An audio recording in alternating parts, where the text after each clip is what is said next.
Buenas tardes ya. En primer lugar, quisiéramos darle las gracias al Ilustre Colegio Profesional de Fisioterapeutas de Andalucía por los esfuerzos que ha hecho para que nuestra asociación ASENSE esté aquí y podamos dar nuestro punto de vista, donde podamos aportar nuestras experiencias personales y profesionales, y también, como no, poder hacer en un foro como este, pues también nuestras reivindicaciones, ¿no?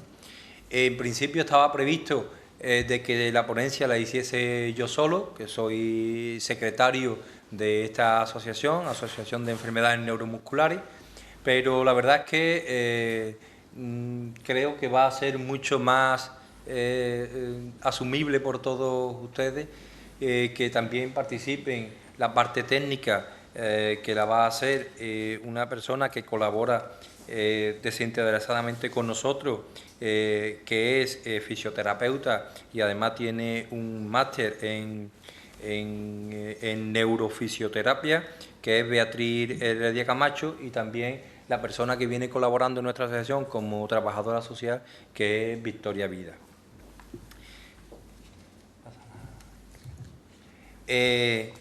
Nuestra asociación, que es la Asociación de Enfermedades Neuromusculares de Sevilla, es una entidad de ámbito provincial, pero también tenemos socios afectados y socios colaboradores de bastantes provincias de Andalucía, ¿no?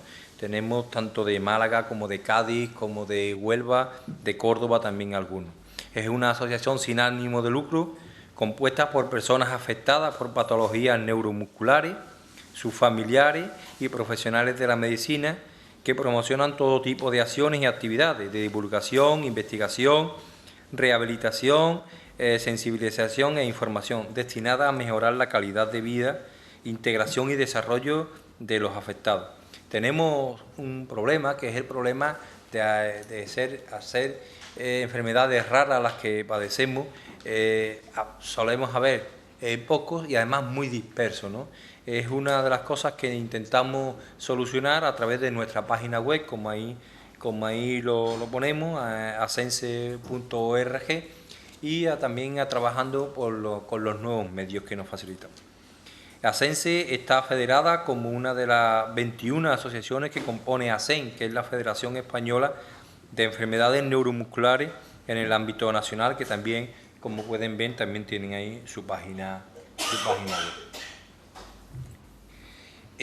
Algunos de nuestros objetivos como asociación lo podemos ver ahí, ¿no? Que es la promoción, promocionar el asociacionismo de los afectados neuromusculares en todas las comunidades autónomas, la sensibilizar a la opinión pública y a las administraciones de las dificultades de curación, tratamiento y prevención de estas enfermedades, estimular la investigación clínica para conseguir posibles mejoras terapéuticas y rehabilitadoras, prestar servicios sociales, y lo que también es muy importante y viene muy al caso, que es prestar servicios de fisioterapia a los afectados, bien a través de programas o bien a través de convenios con otras entidades.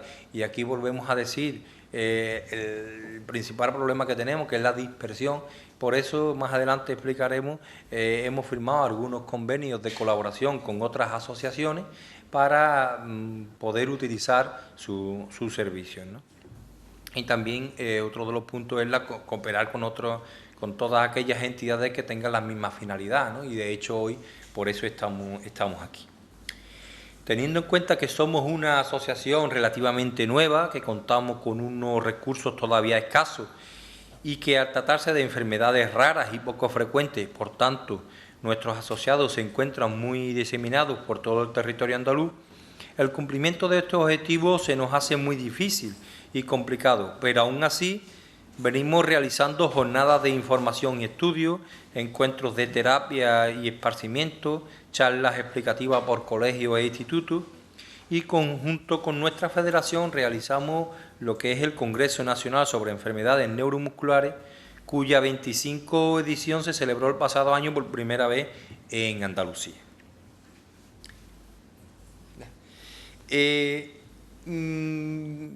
Sabemos que todos vosotros y vosotras conocéis lo que son las enfermedades neuromusculares, por lo menos un poco aunque sea de oída, ¿no? Pero queremos hacer, porque creemos que sería conveniente hacer un pequeño inciso en entrar un poquito en profundidad, ¿no?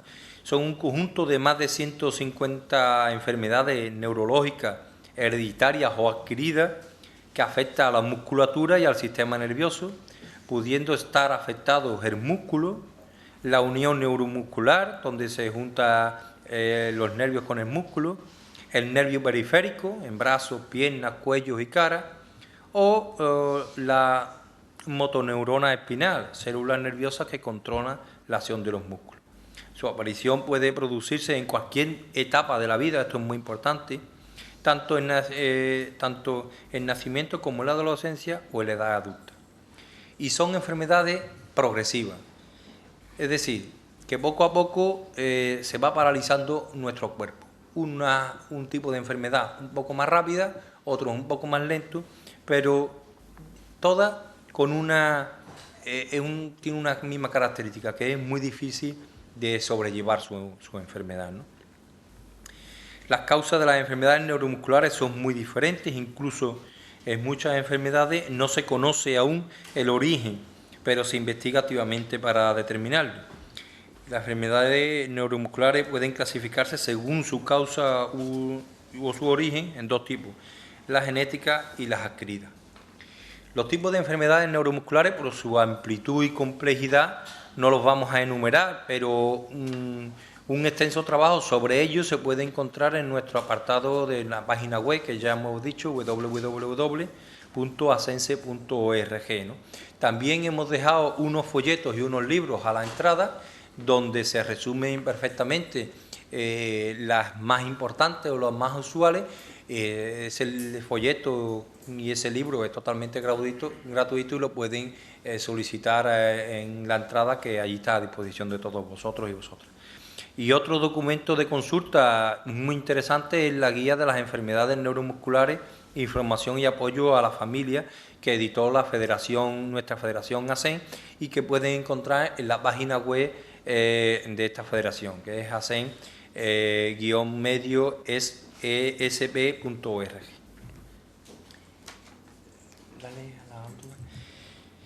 Y en relación, la relación importante y dependencia de la fisioterapia, aunque el listado de enfermedades neuromusculares es amplísimo, en nuestra asociación converge un grupo más o menos heterogéneo de afectados y afectadas. La gran mayoría son personas que padecen una distrofia muscular. También tenemos un grupo con distrofia miotónica de Einstein y otras menos frecuentes. El primer problema que se nos plantea a las personas afectadas con una de estas enfermedades es su diagnóstico. Hasta hace poco tiempo no se han generalizado los análisis genéticos para diagnosticarla, pero incluso ahora, debido al elevado coste para realizarlo, todavía nos encontramos reticencias y problemas a la hora de efectuarlo. Estos retrasos conllevan a que el paciente durante este largo periodo de tiempo no reciba una adecuada atención fisioterapéutica, con lo que los objetivos de al menos no hacer avanzar la inmovilidad quedan truncados. Los pacientes con una enfermedad neuromuscular somos un problema para nuestro sistema sanitario, puesto que la rehabilitación, como normalmente se entiende, es decir, volver a habilitar una función muscular de nuestro cuerpo, no es efectiva en la mayoría de los casos, por lo que en innumerables ocasiones nos encontramos con la apatía de los médicos rehabilitadores para tratarnos, sin tener en cuenta que en estos casos es de vital importancia intentar alargar lo máximo posible la vida de nuestros movimientos. Es aquí donde encontramos la colaboración inestimable del colectivo de fisioterapeutas, que se convierten casi siempre en los impulsores, no de nuestra rehabilitación, sino de mantener nuestro cuerpo lo más activo posible, evitando en muchos casos rigideces muy dolorosas, espasmos, pérdida rápida de una función, obesidad mórbida, etc., que haría aún más difícil nuestra vida diaria, y convirtiéndose a la vez en psicólogos de cabecera, pues son los fisioterapeutas quienes estimulan y alientan a los pacientes para seguir con los ejercicios a pesar del cansancio y dolor. En definitiva, nuestros asociados hemos encontrado en el colectivo de fisioterapeutas el respaldo y auxilio que no hallamos en el sistema sanitario y más veces de las deseadas en los médicos que nos atienden. Pero estos cuidados, cómo no, tienen un costo económico que en la familia debemos asumir. Por ello, desde Asense, no cejamos en el empeño de reivindicar que la fisioterapia aplicada a las enfermedades neuromusculares para todas las edades deben estar incluidas en el citado sistema sanitario. De momento, como estas peticiones siguen cayendo en saco roto, Asense ha firmado un convenio de colaboración con las asociaciones de esclerosis de Sevilla y Huelva para poder usar sus equipos y estamos a la espera de en breve poder hacerlo también con la de Málaga. A continuación, nuestra compañera Victoria Vida pues, va a introducirnos un poco en lo que es las dificultades que encontramos los afectados y sus familiares. Muchas gracias.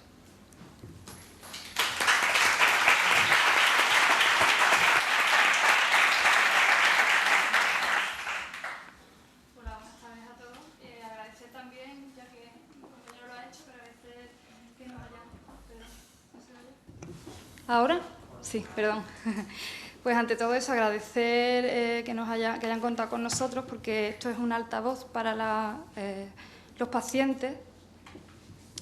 Como decía el señor Aníbal, doctor, no sé si... Pues es muy importante para nosotros que nos escuchéis, ¿no? Entonces, yo estoy colaborando como trabajadora social, pero verdaderamente yo conozco la asociación por ser madre de un hijo con distrofia muscular, de Duchenne. Nosotros nos gustaría que escucharais un poco problemas realmente que tenemos en un principio en Andalucía, aunque sé que hay personas de otras provincias, de otras comunidades autónomas, perdón, y de otros lugares, principalmente el que conocemos nosotros y el que hemos podido recoger de nuestros socios, un poquito así para servir de altavoz a ellos, ¿no? Bueno, pues el Sistema Andaluz de Salud proporciona sesiones de fisioterapia a los menores afectados. Pero estas, estoy hablando de parte de los padres, ¿no? Porque es la parte que más conozco yo. La parte que ya ha hablado Javier es un poco más relacionado con los adultos, pero es muy, muy parecido. Pues como decía, son insuficientes tanto en número de días como en duración. Suele ser sobre una media hora. Tan solo son los niños de hasta 6 años los que tienen la posibilidad de recibir sesiones a través de la atención temprana en centros acogidos a ella y posteriormente, según criterio del médico rehabilitador, en los hospitales de referencia. Otra desventaja es que en muchas ocasiones resulta un inconveniente la lejanía del hospital al domicilio. Ahí tenemos socios que son de Huelva y tienen que venir a Sevilla, al Hospital de Virgen del Rocío, a hacer las sesiones. Entonces eso conlleva pues, un inconveniente bastante grande. Tienen que adaptarse en muchos casos al horario de ambulancias, que incluso hemos tenido que dejar de acudir a este recurso, con la consiguiente pérdida del tiempo para la familia. Además, en la mayoría de los casos, la sesión de fisioterapia para los niños coincide con su periodo lectivo, que esto también es algo muy, muy importante, porque los niños, aunque tengan una enfermedad crónica, tienen un futuro. Entonces, es importante que el nivel académico se mantenga, aquel que lo tenga, porque no todos los niños con distrofia o con una enfermedad neuromuscular está asociado también a un problema cognitivo, ¿no? Muchos de ellos pues, son niños muy, muy inteligentes y entonces esto hay que apoyarlo. Tienen que marcarse un futuro y son igual que el resto de los niños. En la mayoría de los casos, la sesión de fisioterapia para los niños coincide con su periodo lectivo, como decía. Pero esto repercute en su educación, puesto que se ven obligados a faltar a clase varias horas a la semana, sumándole más días a las numerosas citas con los especialistas, uno y otro especialista, terapia ocupacional, fisioterapia respiratoria, y muchos de ellos tienen añadida un mayor o menor nivel madurativo que ve retrasado con sus constantes faltas, que es a lo que me iba refiriendo. Las sesiones en consulta privada o a domicilio, es al recurso que ahora nosotros tenemos que acudir habitualmente, suponen una mayor comodidad para el afectado y su cuidador, dado que se pueden realizar fuera del horario lectivo y se adaptan con mayor facilidad a sus necesidades, pero son otro esfuerzo económico extraordinario para las familias por lo general. También las asociaciones pueden reducir este esfuerzo económico a las familias garantizando un servicio profesional, especializado y de calidad, si cuentan con un equipo multidisciplinar en su plantilla, que no es nuestro el caso. En este caso, como bien ha dicho Javier, por ejemplo, es la parte técnica, que para nuestra asociación es muy importante destacar este tema. Y nosotros como padres o como pacientes no sabemos explicarlo porque no somos médicos ni hemos estudiado para esto. Nos ha servido de muchísima ayuda la colaboración de Beatriz y de otra compañera también, Elena. El apoyo sobre todo y luego que colaboren con nosotros. Eso es importantísimo. No sé por dónde iba, perdón. Bueno, por ello hemos recurrido a otros recursos, como decía Javier, convenios de colaboración con otras entidades similares a la nuestra, como es el caso de, como hemos comentado, de la Asociación de Esclerosis Múltiple de Sevilla y de Huelva, o la participación en programas de fisiorehabilitación que cofinancian entidades privadas, como es el caso de, no sé si conocen, FENIN, Federación Española de Empresas de Tecnología Sanitaria. Nos sirven de copago, ¿no?, para este gasto económico familiar. Un añadido a estas dificultades, ya eso repercute en los padres, los familiares y en los cuidadores, es el mantenimiento del ejercicio diario en casa. Hay que tener en cuenta que los padres o familiares cuidadores no somos profesionales, como he comentado antes, con lo que la efectividad no es la misma. Ponemos todo nuestro cariño, pero no somos fisioterapeutas.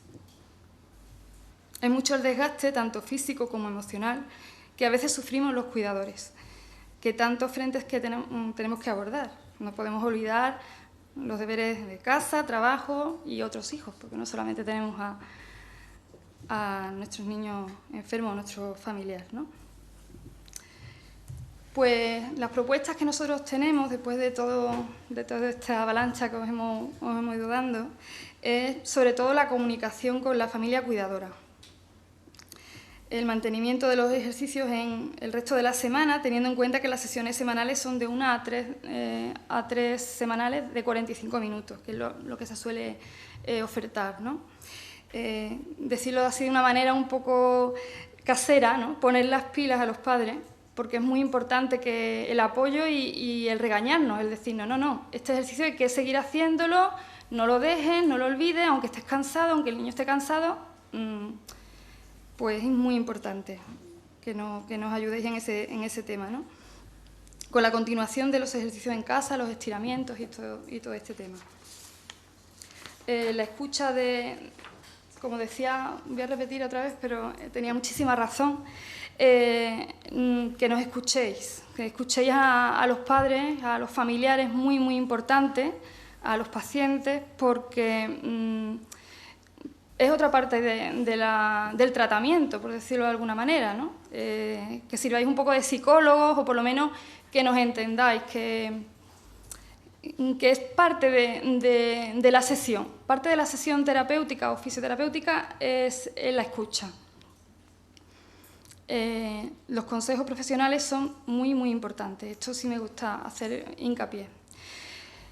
Y luego hemos querido hacer una especie de símbolo, ¿no?, con este puzzle de unión, para hacer un especial hincapié en la relación y comunicación con el resto de profesionales implicados en la rehabilitación. Siempre que sea posible, volcaros en la comunicación no solo entre el resto de compañeros, como decía muy bien también el doctor Aníbal, sino con el resto de profesionales que están relacionados, porque nosotros tenemos en cuenta que todos estos profesionales que aparecen, tenemos continua relación con ellos, a diario. O sea, y entonces, claro, es muy, muy importante que entre todos estén de acuerdo para un fin común, que es la rehabilitación o la mayor funcionalidad del paciente, ¿no?, de nuestro familiar.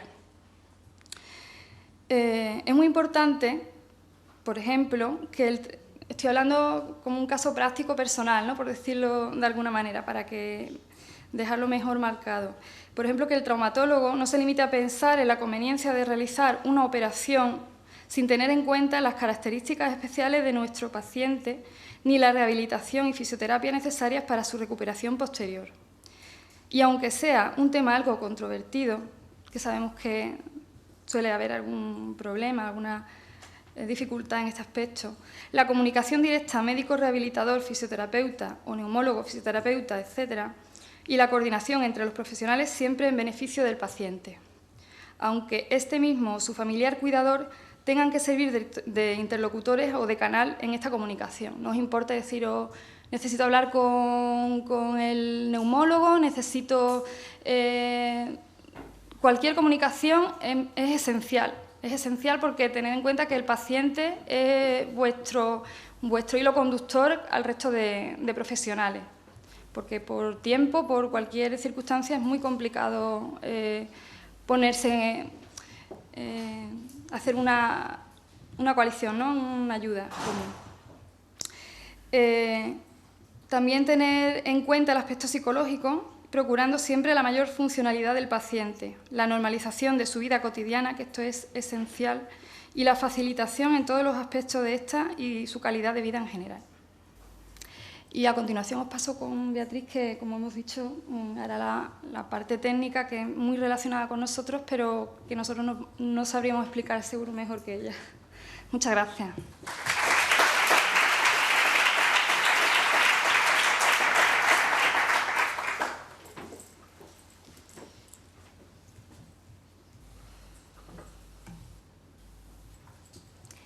Bueno, yo soy Beatriz Heredia y soy fisioterapeuta y os voy a comentar un poquito desde mi experiencia profesional, desde mi punto de vista, cómo debe ser la fisioterapia en este tipo de pacientes de enfermedades neuromusculares. Como bien ya se ha explicado, las enfermedades neuromusculares engloban a muchas patologías, están englobadas dentro de esa categorización de enfermedades neuromusculares más de 150 patologías, pero realmente la mayoría tienen características comunes. Son enfermedades raras porque en cada trocito, en cada sección de enfermedad neuromuscular quizás hay pocos pacientes desde el punto de vista estadístico, pero cuando juntas a todas esas enfermedades neuromusculares realmente hay bastante gente afectada. Todas afectan al circuito de transmisión neuromuscular, como ya ha dicho Javier, aunque depende un poco cuál sea la etiopatogenia, pues tendremos unas características u otras. ¿Qué pasa? Que no siempre estas enfermedades se diagnostican en el momento del nacimiento del paciente. Por lo tanto, la mayoría de las veces pues, no hay alteraciones cognitivas ni hay alteraciones intelectuales. Es verdad que los niños pequeños, cuando se les merma la movilidad, cuando no descubren el mundo a través del movimiento, como lo hacen todos los niños, pues puede haber un cierto retraso madurativo. Pero en general, y seguro que conocéis a muchísimos pacientes que precisamente muchas veces por tener una enfermedad neuromuscular son mucho más inteligentes o están mucho más socializados a nivel verbal o a nivel cognitivo que un niño de su edad, niños muy maduros con enfermedades neuromusculares para su edad. Son enfermedades progresivamente discapacitantes y por eso, de hecho, yo creo que hay muchos compañeros que no les gusta trabajar con enfermos con degeneración neuromuscular porque a priori pueden parecer enfermedades poco agradecidas desde el punto de vista de la fisioterapia. Pero depende un poquito del enfoque que le demos. Como os he comentado, no siempre aparecen los síntomas desde el momento del nacimiento, con lo cual estos pacientes son funcionales hasta que aparecen los primeros síntomas, salvo excepciones de enfermedades neuromusculares más graves que sí se diagnostican desde que el niño nace o tiene pocos días. Por lo tanto, se da una realidad y es que los padres durante un tiempo determinado pues, aprenden a convivir con un niño sano, un niño que aparentemente se desarrolla dentro de su desarrollo normal hasta que empieza a caerse o a tener una cierta debilidad o están un poco más torpes y los padres van observando eso con un poquito de inquietud. En otros casos, cuando la enfermedad neuromuscular aparece en un estadio más tardío de la vida, pues son jóvenes o adultos sanos que están bien adaptados, que a lo mejor desde pequeñitos han tenido una cierta deformidad en los pies o han sido más torpes en las piernas, como algunos te relatan, pero que cuando se dan cuenta pues hay otra serie de síntomas que les impiden un poco hacer su vida cotidiana. Pero hasta entonces han sido pacientes muy funcionales, muy bien adaptados a su entorno y que realizan una vida totalmente adaptada. ¿Cómo llegan a nosotros, a los fisioterapeutas? Pues se establece un diagnóstico o una sospecha de diagnóstico, que a veces acuden a nosotros antes de tener el diagnóstico definitivo. Les ha atendido en el hospital o en el área sanitaria que les corresponda un equipo médico multidisciplinar y a través de ahí llegan a la rehabilitación entendida todavía, aunque se está cambiando un poquito el modelo en algunos sitios, pero todavía desgraciadamente la rehabilitación se entiende como el conjunto de métodos que tienen por finalidad la recuperación de una actividad o de una función perdida o disminuida. Y esa es la razón por la que este tipo de pacientes no suelen tener la posibilidad de acudir a fisioterapia, porque realmente en su caso no va a haber una recuperación de la función perdida por el mismo deterioro de la enfermedad. Ahí es donde tenemos que hacer nosotros el cambio de enfoque, el cambio de concepto. Ellos acuden, como bien han dicho de la asociación, pues un poco autofinanciados. Es un coste económico para muchas familias el hecho de tener que llevar a su hijo, a su familiar a fisioterapia, y sobre todo pues lo hacen a través de asociaciones, pues que de alguna forma responden mucho mejor a sus necesidades. Claro, cuando llegan a nosotros, ¿qué esperan de nosotros? Le hacemos esa pregunta al paciente. Le decimos al paciente, ¿tú qué objetivos te marcas con el tratamiento de fisioterapia? ¿Tú qué esperas de mí como profesional de la fisioterapia? A veces damos por hecho una serie de expectativas del paciente que a lo mejor no lo son.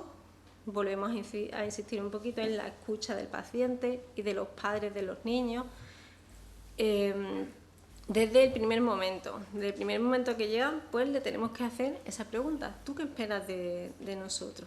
Y a veces es necesario llegar a un consenso, porque ni se pueden crear falsas expectativas, ni tampoco podemos ser catastrofistas, sino realmente qué le podemos aportar. La respuesta más habitual en la mayoría de los casos es, pues yo lo que quiero es mejorar o mantener mi calidad de vida. Quiero quedarme como estoy, por lo menos, que esto no progrese todo lo rápido que a lo mejor puede progresar, o que dentro de que progrese, pues siga manteniendo mi calidad de vida. Pero claro, ¿qué es eso de la calidad de vida? Pues yo he encontrado esta definición que creo que puede resumir un poquito ese concepto de calidad de vida. La calidad de vida en relación con la salud.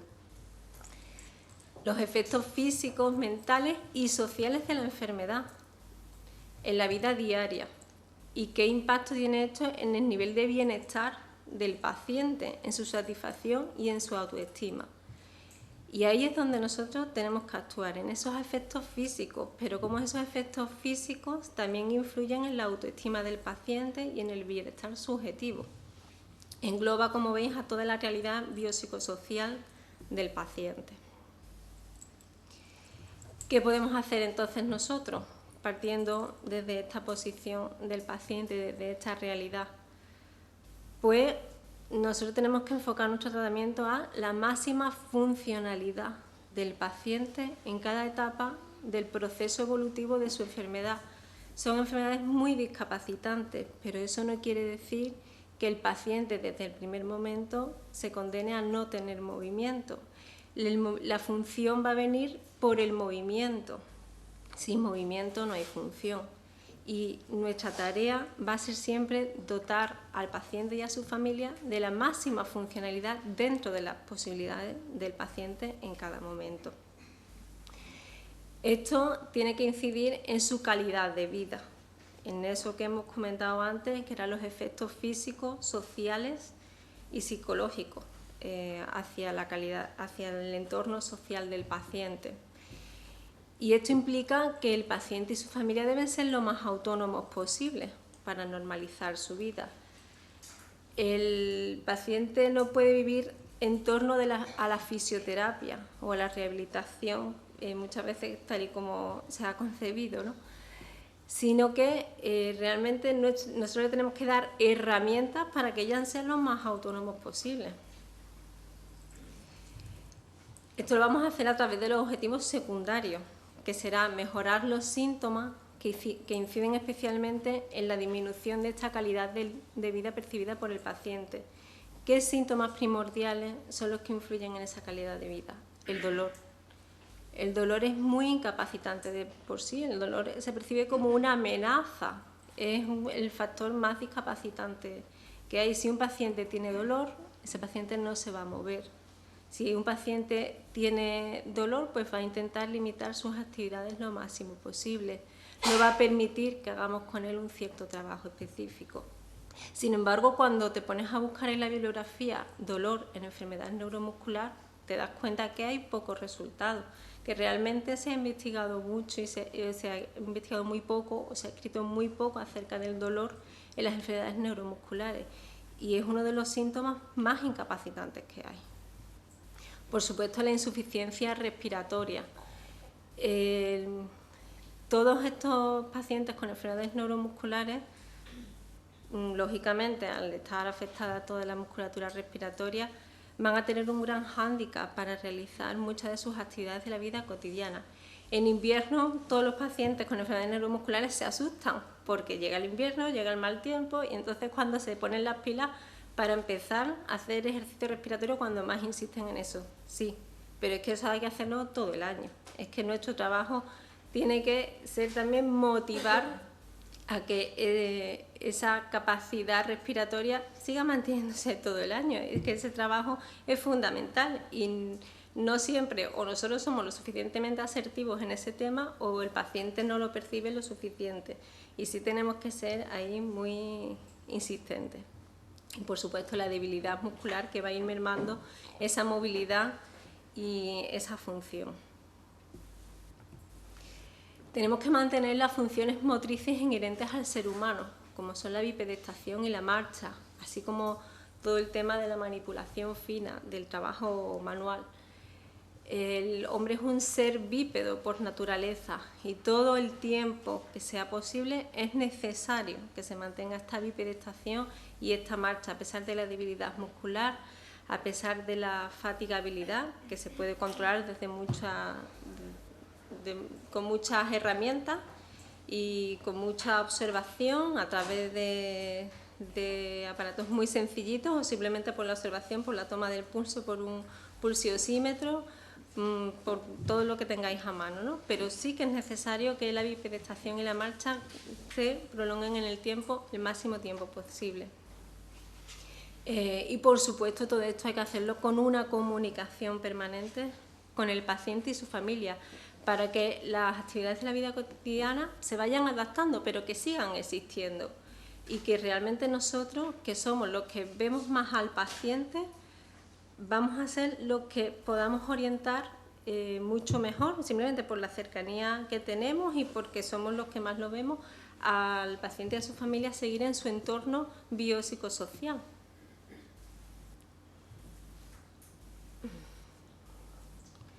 Lo hacemos con un programa específico de fisioterapia. Yo no me he querido meter en técnicas específicas porque, como antes ha dicho Aníbal, la fisioterapia es un arte, es una ciencia también, y cada uno seguro que manejamos una serie de técnicas específicas que nos van a ayudar a realizar nuestro programa específico de fisioterapia, que tiene que ser individualizado dentro de la enfermedad que tenga el paciente, y en 3 niveles: un nivel preventivo, paliativa, puesto ahí entre comillas, y educativo. Pero estos 3 niveles no son consecutivos en el tiempo, es decir, yo no empiezo con un nivel preventivo, luego sigo corrigiendo los síntomas o intentando que esos síntomas no restrinjan la funcionalidad del paciente y luego hago un tema educativo. No, eso se va solapando. Un nivel preventivo en cuanto a que con nuestro trabajo vamos a prevenir todas las dificultades que vayan surgiendo, todas las restricciones que el paciente va teniendo en su vida cotidiana, Y en cuanto a intentar disminuir los síntomas o a tener la máxima función motriz posible, pues también vamos a seguir trabajando. Y un nivel educativo a 3 niveles. Porque vamos a insistir en el propio paciente, en que se conozca sus síntomas, conozca qué puede hacer para él mismo tener las herramientas para abordar a esos síntomas. Un nivel educativo a la familia, en cuanto a su participación activa en el tratamiento, pero también en cuanto a educar a posturas de cuidadores, a educar todas las adaptaciones que ellos como cuidadores necesitan para poder atender al paciente lo mejor posible, y un nivel educativo para cambiar ese concepto de paciente pasivo que pasa a ser un paciente activo. La palabra paciente yo creo que no siempre está bien utilizada. Yo muchas veces digo que algunos pacientes son muy impacientes, que no sé por qué se llaman pacientes, ¿no? Pero el término paciente muchas veces implica como una actitud pasiva. Yo voy a fisioterapia o voy a logopedia o voy a cualquier otro sitio a que me ayuden, pero ahí me quedo. Bueno, sí, estoy haciendo todo lo posible porque voy a los máximos sitios posibles para que me puedan atender. Y nuestro trabajo tiene que ir enfocado a que no que me atiendan, sino que me van a dar las herramientas para que yo sea lo suficientemente activo en mi tratamiento para que realmente yo sea partícipe de mi propia evolución, yo sea protagonista activo de mi tratamiento. Tiene que haber una interrelación entre el fisioterapeuta, por tanto, entre el paciente y su familia y otros profesionales. Solamente así conseguiremos que nuestro tratamiento sea efectivo, sea sostenible en el tiempo y a nivel económico. Tiene que haber una primera interacción, por supuesto, entre el paciente y la familia, como he comentado, desde que tenemos la entrevista con el paciente, con la familia, en la sala de fisioterapia el primer día. ¿Tú qué quieres de mí? ¿Qué objetivos persigues con la fisioterapia? Y nosotros, como profesionales, vamos a dar una estimulación sensitivo-perceptivo-motriz, dar toda la información motriz posible dentro de las posibilidades del paciente. Los niños descubren el mundo a través del movimiento y nosotros tenemos que dar toda la información motriz al paciente si realmente queremos que haya una funcionalidad determinada dentro de su vida cotidiana. Lo vamos a hacer. El tema de los estiramientos lo he resaltado un poquito porque muchas veces el paciente demanda estiramientos pasivos.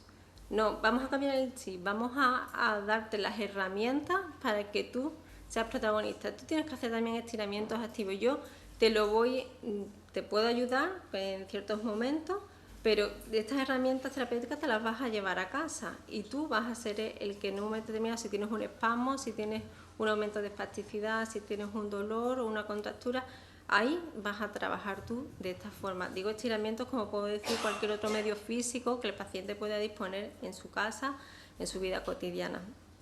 Como he comentado antes, incentivar el trabajo respiratorio no solamente en invierno, no solamente en primavera porque el paciente sea alérgico, sino todo el año porque es lo que más calidad de vida y más función le va a dar al paciente. Y por supuesto cuidar la higiene postural del paciente y del familiar, del cuidador.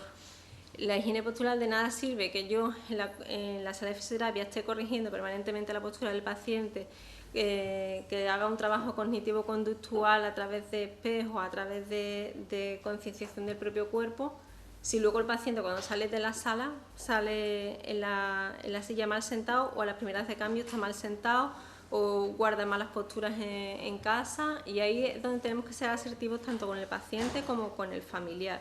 Y por supuesto también darle las herramientas al cuidador para que él mismo se cuide, para poder atender mejor a su familiar. De esta forma se refuerza en la sala de fisioterapia, pero se continúa en el domicilio y se favorece así la integración social comunitaria del paciente. Como se ha comentado en la ponencia anterior, el sistema sociosanitario nuestro no puede afrontar, no puede afrontar desde el punto de vista económico, pero tampoco se debe sacar a los niños, por ejemplo, del horario escolar, la gente con enfermedades neuromusculares también trabaja, muchos siguen siendo pacientes activos, sujetos activos en su vida cotidiana, entonces tenemos que favorecer que el tratamiento esté dentro de ese ámbito social comunitario que tiene el paciente.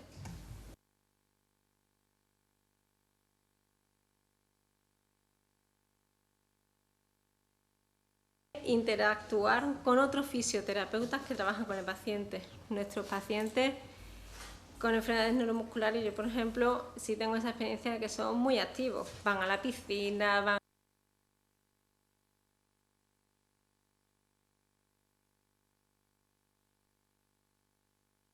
también. Ahí la fisioterapia también está abriendo un gran campo, pero ¿qué pasa? Que muchas veces, como cada uno estamos ahí en un ámbito distinto, creo que no nos comunicamos lo suficiente y sería muy importante que tuviéramos una herramienta, un elemento de comunicación permanente entre todos.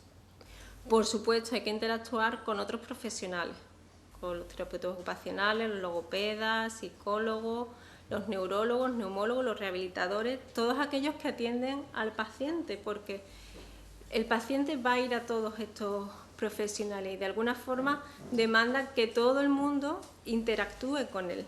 Por eso lo del equipo multidisciplinar o equipo interdisciplinar lo he puesto un poquito aquí en interrogante.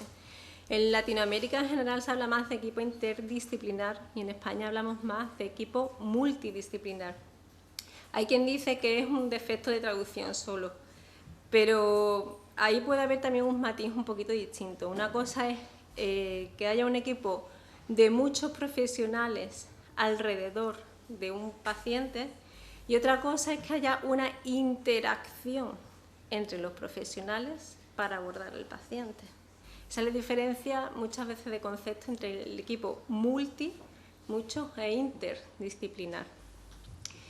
¿Qué herramienta de comunicación es más o menos fácil, más o menos factible, pero que muchas veces nos cuesta? Pues el informe de fisioterapia. A veces nos cuesta mucho escribir, somos muy asistenciales en la mayoría de los casos y no encontramos tiempo, no encontramos lugar para realmente describir lo que estamos haciendo con el paciente. Sin embargo, tiene que ser un objetivo fundamental dentro de nuestras sesiones, dentro de nuestras valoraciones, que realmente informemos de lo que estamos haciendo con el paciente. Para hacer el informe de fisioterapia, por supuesto, tiene que haber una valoración previa y continuada en el tiempo. Tiene que ser una valoración estandarizada, que siempre midamos lo mismo, cuantificada. La fisioterapia es un arte, pero también es una ciencia y hay que cuantificar para realmente que nosotros mismos nos demos cuenta de cuál es la evolución del paciente, pero que realmente también de cara a otros profesionales podamos tener un diálogo común, tengamos los mismos términos a nivel cuantificado, comprensivo no solamente para el profesional sanitario correspondiente, sino también para el paciente y para su familia, que una cosa es que se lo digamos así verbalmente y otra cosa que por escrito pues ellos también lo tengan siempre presente y por supuesto con una cierta frecuencia para que vayamos viendo la evolución del paciente. Por tanto, ¿qué enfoque tenemos que tener en este tipo de pacientes? Pues que el tratamiento de fisioterapia debe partir siempre de las necesidades del paciente. Hay que mejorar la calidad de vida y eso no solamente implica los síntomas, sino que el abordaje de esos síntomas sea para que el paciente se integre en su entorno biopsicosocial la mayor parte del tiempo y que siga siendo lo más activo posible dentro de ese entorno que es donde el paciente vive y desarrolla su vida. Que para lograr una fisioterapia sostenible es fundamental que interactuemos no solamente con el paciente y su familia, sino también con otros profesionales. El paciente tiene que ser una parte activa, como he dicho antes, un protagonista de su tratamiento y su familia tiene que estar ahí también de protagonismo. Yo siempre he dicho, cuando me he dedicado sobre todo al trabajo de los niños, que los padres, como ha dicho antes Victoria, no deben ser terapeutas porque ya bastante tienen con ser padres. Y esto es una realidad que también es bastante tangible. Pero ¿qué pasa? Que igual que el padre se preocupa de darle de comer a su hijo, que igual que el padre se dedica a comprarle ropa porque su hijo lo necesita o a llevarlo al colegio, a darle un nivel educativo determinado, también es necesario que la familia se implique en el tratamiento de fisioterapia del niño, o en el caso de los adultos, que sea el adulto el protagonista de este tratamiento, porque nosotros le tenemos que dar herramientas para su vida cotidiana. Así realmente es como vamos a lograr que la fisioterapia sea sostenible en el tiempo.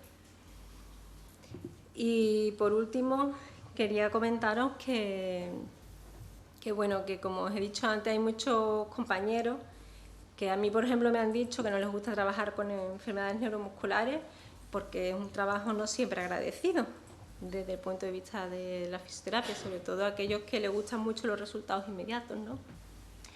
Pero que a mí personalmente las mayores lecciones de vida me lo han dado los pacientes con enfermedades neuromusculares y sus familiares. Y nada más.